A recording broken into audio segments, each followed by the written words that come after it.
देश के सम्माननीय यशस्वी और जयस्वी प्रधानमंत्री जी आदरणीय नरेंद्र जी मोदी, हमारे उत्तर प्रदेश के सम्माननीय मुख्यमंत्री जी श्रीमान योगी जी, राज्यपाल महोदया, मंचस्थ सभी मान्यवर, उपस्थित सज्जन, माता भगिनी, आज हम सबके लिए एक सार्थकता का दिवस है। इतने लोगों ने सपना देखा, इतने लोगों ने प्रयास किए, इतने लोगों ने अपने प्राण अर्पण किए।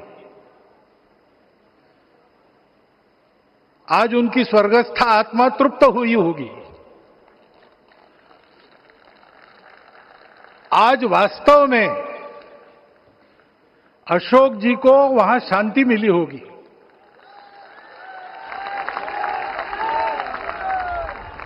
महंत रामचंद्र दास जी महाराज, श्रीमान दालमिया जी, कितने संत, कितने गृहस्थ, कितने विद्यार्थी, उन्होंने अपना प्राणार्पण किया, अपना पसीना बहाया। जो पीछे रहे वो भी रोज ये इच्छा मन में व्यक्त करते रहे कि मंदिर बनेगा बनेगा, बन गया।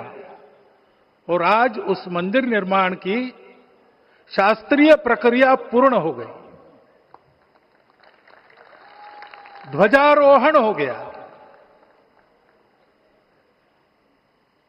राम राज्य का ध्वज जो कभी अयोध्या में फहराता था और संपूर्ण विश्व में अपने आलोक से सुख शांति प्रदान करता था, वो ध्वज आज फिर से नीचे से ऊपर चढ़ता हुआ और अपने शिखर पर विराजमान होता हुआ हमने अपनी आंखों से देखा है, इसी देह में देखा है।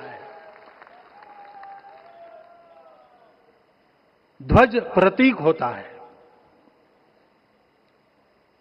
इतना ऊंचा ध्वज चढ़ाना कितना समय लगा आप जानते हैं। मंदिर बनने में भी समय लगा।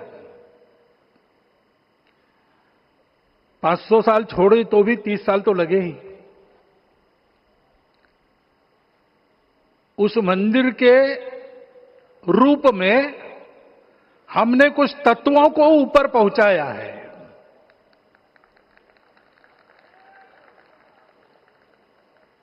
सारा विश्व जिससे ठीक चलेगा, अपने व्यक्तिगत जीवन, पारिवारिक जीवन से लेकर तो सृष्टि जीवन तक सबका जीवन जिससे ठीक चलेगा, वो धर्म, उस धर्म का प्रतीक भगवा रंग, वह इस ध्वज का रंग है। ये धर्म ध्वज है। इस धर्म ध्वज पर रघुकुल का प्रतीक कोविदार वृक्ष है। वैसे रूप देखा जाए तो कचनार जैसे लगता है। और जो खोजी लोग हैं वो खोज कर कह रहे हैं कि मंदार और पारिजात दो वृक्षों का एक तरह से संकर है। दोनों वृक्षों के गुण, ये दोनों वृक्ष देव वृक्ष कहलाते हैं। दो देव वृक्षों के गुणों का समुच्चय ये वृक्ष है। और ये वृक्ष उस रघुकुल की सत्ता का प्रतीक है। वो सत्ता वृक्ष से व्यक्त होती है, जिसके बारे में कहा गया, छायाम अन्यस्य कुर्वन्ति तिष्ठन्ति स्वयं आतपे। सबके लिए छाया देते हैं, स्वयं धूप में खड़े रहकर। फलान्यपि परार्थाय, फल स्वयं उगाते हैं, दूसरों के लिए बांट देते हैं। वृक्षा सत्पुरुषा इव, वृक्ष सत्पुरुष होते हैं। और कचनार के गुण औषधि भी है। कचनार के वृक्ष का अन्न में भी उपयोग है। सब प्रकार से उपयोगी इस वृक्ष का प्रतीक हमने लगाया है। धर्म जीवन ऐसा जीवन होता है, और ये जीवन जीना है, उस जीवन की प्रतिष्ठा करनी है, इस जीवन का झंडा शिखर तक पहुंचाना है। चाहे जितनी प्रतिकूलता हो, चाहे जितनी कठिनाइयां हो, साधनहीनता हो, सारी दुनिया स्वार्थ में बहती होगी, लेकिन हमारा संकल्प है। सूर्य भगवान उस तेज के, उस संकल्प के प्रतीक है। उनके रथ का एक ही चक्र है।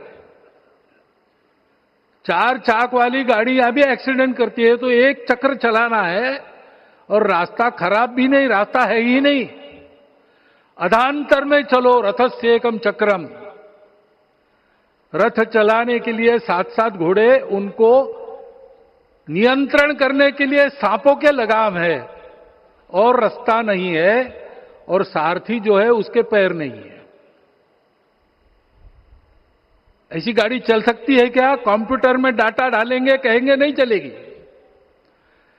लेकिन बिना थके रोज पूरब से पश्चिम, पूरब से पश्चिम जाना आना सूरज भगवान कर रहे हैं, क्योंकि कार्य की सिद्धि स्वत्व के भरोसे होती है। हिंदू समाज ने लगातार 500 साल और बाद के दीर्घ आंदोलन में अपने इस स्वत्व को सिद्ध किया, और रामलला आ गए, मंदिर बन गया। यही बात सत्य पर आधारित धर्म, सत्य जो प्रतिनिधित्व होता है ओंकार से, वो सारी दुनिया को देने वाला भारत हमको खड़ा करना है। हमारे इस संकल्प का प्रतीक यह राम मंदिर, उसकी प्रक्रिया आज हमने पूरी कर ली है। यह धर्म, यह ज्ञान, यह छाया, यह सुफल संपूर्ण दुनिया में बांटने वाला भारतवर्ष खड़ा करने का काम अपना शुरू हो गया है। उसको, इस प्रतीक को देखकर, हिम्मत रखकर, उसी प्रकार सतत प्रयास करते हुए सब प्रकार की विपरीतताओं में भी हम सबको मिलके करना पड़ेगा। आज ये हमारे कृतार्थता का दिवस है, और आज हमारे संकल्प की पुनरावृत्ति का ये दिवस है। वो संकल्प हमको हमारे पूर्वजों ने दिया है। एतद् देश प्रसूतस्य सकाशाद अग्र जन्मनात्। इस देश के जन्मे हुए अग्र जन्मना है, सबसे प्राचीन है, इसलिए बड़े भाई है। वो ऐसा जीवन जिए कि स्वम स्वम चरित्रम शिक्षेरन पृथिव्याम सर्वमानवा। पृथ्वी के सर्व मानव अपने अपने चरित्र की शिक्षा, जीवन की विद्या भारतवासियों से सीखे। ऐसे भारतवासियों का परम वैभव संपन्न, सर्वशक्ति संपन्न और सबके लिए खुशी बांटने वाला, शांति बांटने वाला, सबको विकास के सुफल देने वाला भारतवर्ष खड़ा करना है। ये विश्व की अपेक्षा है, हमारा कर्तव्य है। मंदिर में श्री रामलला विराजमान है, उनका नाम ले और इस कार्य की गति हम बढ़ाए।